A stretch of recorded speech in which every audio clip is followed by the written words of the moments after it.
Yıkılmıştı Anadolu. Yıllarca sen savaşlarda gözyaşı dökmüş tarlalar.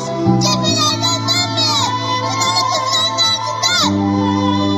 Ve çocuklar, babalarının sönmekten analarından kaçırılmıştı gözlerini analar çocuklardan. Gelmiyordu cephelerden babalar, üşümüyordu çocuk gözlerdeki gözler.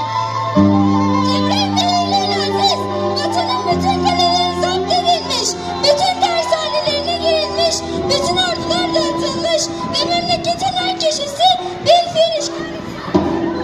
Beyaz sancak ve bu şafaklardan azı nazlı yüzülen sancak ve korkuyordu bu şafaklarda yüzyıllardır dansın azlı yüzülen sancak. Dört bir yanında memleketimin yakıp yıkarak silip sürerek gelen çekirge sürüleri şimdi Anadolu'daydı. Ve bayrak kederliydi, düşünceliydi, asıktı çevresi, çatıktı kaşları.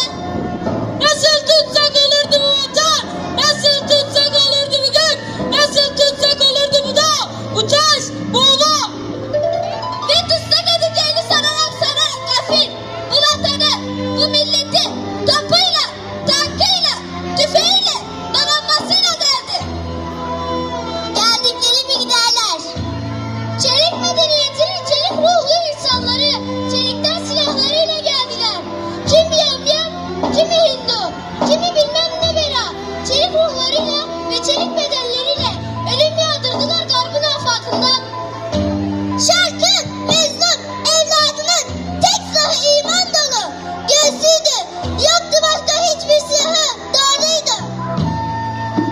Çelik medeniyetinin çelik ruhlu insanları çelikten silahlarıyla geldiler. Kimi yamyam, kimi ünlü, kimi bilmem ne bela. Çelik ruhlarıyla ve çelik bedenleriyle ölüm yağdırdılar garbın afakından. Namuslu ve şerefli insanlar yaşardı bu diyarlarda.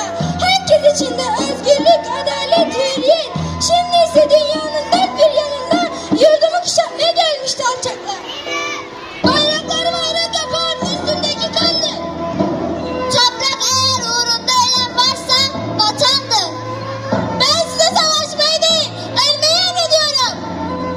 İtiraz